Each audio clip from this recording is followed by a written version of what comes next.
Oke. Bismillahirrahmanirrahim. Assalamualaikum warahmatullahi wabarakatuh. Bertemu kembali dengan saya dalam Pancasila and Citizenship Question and Answer Series atau Pancasila dan Kewarganegaraan Question and Answer Series. Kali ini kita akan membahas apa yang dimaksud dengan negara. Nah, pada sesi sebelumnya atau sesi yang lain sudah saya jelaskan mengenai identitas nasional bangsa dan sebagainya. Jadi kita ulang sedikit ya. Bangsa itu adalah kelompok masyarakat yang memiliki kesamaan asal keturunan, adat, bahasa, dan sejarah, serta berpemerintahan sendiri, atau kumpulan manusia yang terikat karena kesatuan bahasa dan kebudayaan dan menempati wilayah tertentu di muka bumi, atau kelompok masyarakat yang memiliki kepribadian atau jati diri yang berbeda dengan kelompok masyarakat lain. Nah, ini jika kembali kita membahas bangsa Indonesia, maka itu adalah kumpulan dari berbagai suku bangsa, berbagai kebudayaan, berbagai identitas yang berbeda, mampu berkumpul menjadi satu kesatuan, memiliki identitas yang bersatu menjadi bangsa Indonesia. Nah, sekarang negara itu apa? Negara adalah salah satu bentuk organisasi yang ada dalam kehidupan masyarakat. Masyarakat menjadi anggota suatu negara harus tunduk pada kekuasaan negara. Nah, imbal baliknya negara wajib mewujudkan tujuan-tujuan tertentu yang telah menjadi kesepakatan masyarakat dalam keanggotaan tersebut, seperti ketentraman, ketertiban, kesejahteraan, dan sebagainya. Itu menjadi kewajiban negara terhadap masyarakatnya. Nah, kemudian negara itu juga merupakan entitas yuridis atau perwujudan hukum. Entitas yuridis atau perwujudan hukum, atau state as a juristic entity. Dan sebagai masyarakat yang terorganisasi secara politis atau politically organized society. Ya. Jadi itulah negara. Nah, maka lebih detail lagi, kita lihat apa saja unsur-unsur negara. Unsur-unsur negara itu yang pertama adalah rakyat atau warga negara. Jadi harus ada rakyat atau warga negaranya. Secara garis besar, kewarganegaraan seseorang itu dapat diperoleh satu berdasar kewarganegaraan orang tua atau ius sanguinis. Yang kedua berdasar tempat kelahiran atau ius soli. Kemudian berdasar asas ius sanguinis dan ius soli secara bersamaan. Kemudian yang keempat adalah melalui naturalisasi atau melalui perkawinan. Misalkan ada istri yang mengambil kewarganegaraan suami, atau dengan permohonan yang diajukan kepada negara karena dia memiliki skill tertentu, memiliki hal tertentu yang bisa dimanfaatkan oleh negara untuk bela negara atau mengharumkan nama negara dan sebagainya, bisa mendapatkan naturalisasi kewarganegaraan. Kemudian unsur negara yang kedua adalah wilayah. Suatu negara harus memiliki wilayah. Wilayah suatu negara itu meliputi wilayah darat, wilayah laut bagi yang punya laut atau perairan, dan wilayah udara yang berbatasan dengan wilayah negara lain atau wilayah internasional.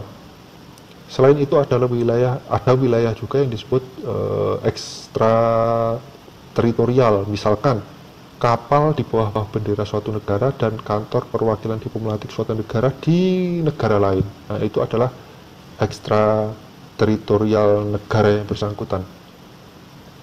Nah, sekarang batas Indonesia itu apa saja? Batas Indonesia yang darat itu berdasar Konvensi Meja Buntar, kemudian Konvensi London 1814, kemudian perjanjian dengan negara tetangga dan sebagainya, ditetapkan bagaimana perbatasan daratnya.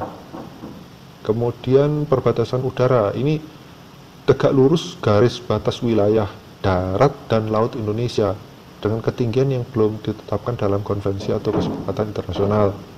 Jadi secara umum batas wilayah udara berbagai negara itu tegak lurus dengan garis batas wilayah darat dan laut, kecuali diatur tertentu oleh PBB. Mungkin ada demarkasi atau embargo udara tertentu kepada negara tertentu oleh Dewan Keamanan PBB, dan ada peraturan-peraturan lain yang ada pengecualian di situ. Kemudian yang ketiga adalah laut. Itu ada dibedakan laut teritorial, ada laut landas kontinen atau continental shelf, kemudian ada zona ekonomi eksklusif atau ZEE. Masing-masing ada rentang jaraknya. Oke, kita bahas kalau begitu. Batas teritorial laut Indonesia itu berdasar deklarasi Juanda tahun 57 itu 12 mil, diukur dari titik terluar, pulau terluar diukur ketika air surut. Nah, kemudian ada azas negara kepulauan UNCLOS atau UNCLOS 1982, itu batas negara kepulauan seperti Indonesia menghubungkan antara pulau satu dengan pulau yang lain melebihi 12 mil pun masuk ke dalam wilayah Indonesia, seperti antara Jawa, Kalimantan, Sumatera, itu di situ ada laut yang memisahkan antara 3 pulau tersebut. Nah, setelah ditarik 12 mil itu masih ada laut kosong di situ yang kalau menurut perbatasan 12 mil itu tidak akan menjadi wilayah Indonesia, tapi kemudian berhasil dibuat kesepakatan bahwasanya laut di dalam teritorial tersebut, karena negaranya adalah negara kepulauan, maka otomatis menjadi wilayah teritorial Indonesia. Dan negara-negara lain yang memiliki kondisi serupa juga mendapatkan hak yang sama. Kemudian batas landas kontinen atau continental shelf itu adalah berdasar kepada kondisi dasar lautan dari segi geologi maupun segi morfologi. Jika merupakan kelanjutan dari kontinen atau benua di atasnya di negara tersebut, maka dilanjutkan sampai dengan 200 mil. Ini bisa diekstensi lagi, bisa ditambah mencapai 350 mil ya. Dari 200 bisa menjadi 350 mil jika di luar 200 mil awal tadi itu merupakan wilayah zona internasional, tidak dimiliki oleh negara manapun, maka bisa ekstensi sampai 350 mil. Nah, yang ketiga adalah batas zona ekonomi eksklusif atau ZEE. Ini ditetapkan juga 200 mil dari titik terluar, 200 mil dari titik terluar pulau terluar. Ini zona ekonomi eksklusif Indonesia. Artinya yurisdiksi Indonesia ada di situ sepenuhnya untuk eksplorasi sumber daya alam. Tapi Indonesia tidak boleh menghalangi pelayaran, penerbangan,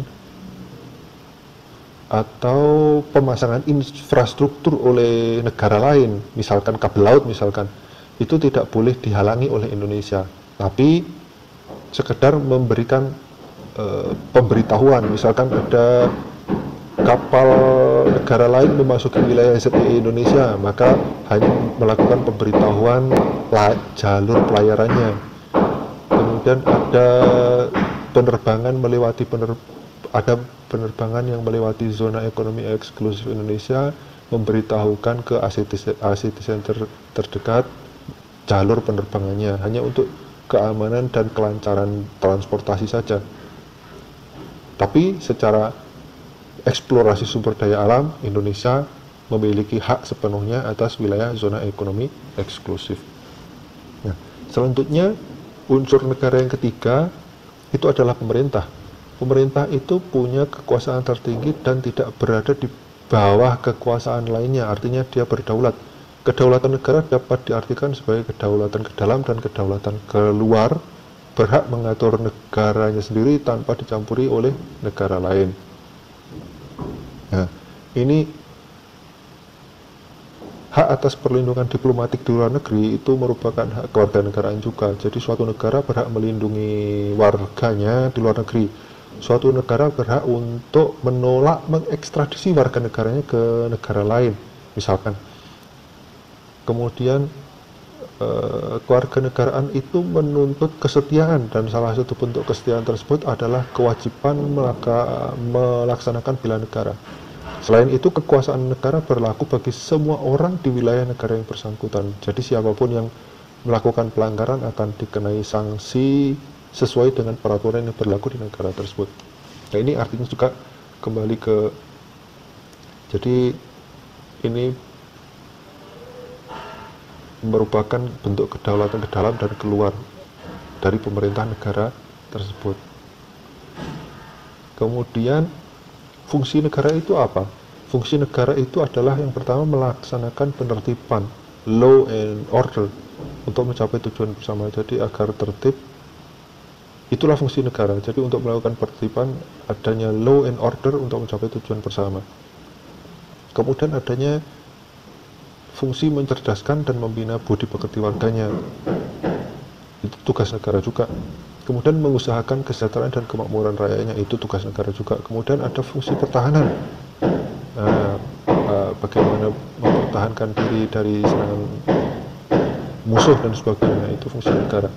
Agar komunitasnya aman, agar rakyatnya aman, itu adalah fungsi negara untuk pertahanan. Kemudian menegakkan keadilan di dalam masyarakat maupun dalam pelaksanaan ketatanegaraan. Nah, kemudian tujuan negara Indonesia itu adalah melindungi segenap bangsa Indonesia dan seluruh tumpah darah Indonesia, memajukan kesejahteraan umum, mencerdaskan kehidupan bangsa, dan ikut melaksanakan ketertiban dunia yang berdasarkan kemerdekaan, perdamaian abadi, dan keadilan sosial. Nah, semua itu diwujudkan di atas landasan ketuhanan yang Maha Esa, kemanusiaan yang adil dan beradab, persatuan Indonesia, kerakyatan yang dipimpin oleh hikmat kebijaksanaan dalam permusyawaratan perwakilan, serta keadilan sosial bagi seluruh rakyat Indonesia. Jadi jangan lupakan bahwasanya tujuan Indonesia seperti itu berdasarkan Pancasila. Semuanya itu didasari oleh sila-sila dalam Pancasila. Demikian pembahasan mengenai negara, semoga bermanfaat. Untuk quote kita kali ini, di dalam status kewarganegaraan itu terkandung kewajiban mempertahankan nilai dasar dan jati diri bangsa dan negaranya. Terima kasih, semoga bermanfaat. Assalamualaikum warahmatullahi wabarakatuh.